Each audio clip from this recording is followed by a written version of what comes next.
নতুন অর্থবছর শুরু হলেও সরকারি কর্মকর্তা কর্মচারীদের বহুল প্রতীক্ষিত নবম জাতীয় পে স্কেল এখনও চূড়ান্ত হয়নি।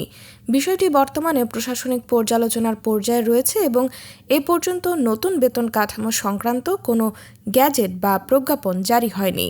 ফলে নতুন বেতন কত হবে, কবে থেকে কার্যকর হবে, ভাতা কিভাবে সমন্বয় করা হবে এবং পেনশনভোগীরা কী সুবিধা পাবেন এ বিষয়ে অনিশ্চয়তা রয়ে গেছে। সংশ্লিষ্ট সূত্রগুলো বলছে, সচিব কমিটির সুপারিশ চূড়ান্ত হওয়াই এখন সবচেয়ে গুরুত্বপূর্ণ ধাপ। নতুন পে স্কেলের আর্থিক প্রভাব, গ্রেড কাঠামো, বেতন বৃদ্ধি, ইনক্রিমেন্ট, ভাতা ও পেনশনের বিষয়গুলো বিবেচনায় নিয়ে প্রস্তাব তৈরি করা হচ্ছে। এরপর অর্থ বিভাগের যাচাই এবং সরকারের উচ্চ পর্যায়ের অনুমোদন শেষে বিষয়টি মন্ত্রিসভায় যাবে।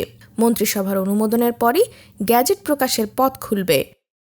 আলোচনায় জুলাই থেকে কার্যকারিতা, আগস্টে গ্যাজেট এবং অক্টোবর থেকে বর্ধিত বেতন পাওয়ার সম্ভাবনা উঠে এলেও সরকারিভাবে এখনও কোনো সময়সূচি ঘোষণা করা হয়নি। সরকার একসঙ্গে পুরো পে স্কেল বাস্তবায়ন করবে নাকি ধাপে ধাপে করবে সেটিও এখনও চূড়ান্ত নয়।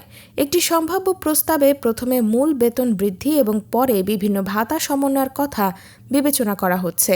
পেনশনভোগীদের সুবিধা, বিশেষ ভাতার ভবিষ্যৎ এবং নতুন কাঠামো বাস্তবায়নে IBAS++ সফটওয়্যার হালনাগাদের বিষয়ে এখনও সিদ্ধান্ত হয়নি।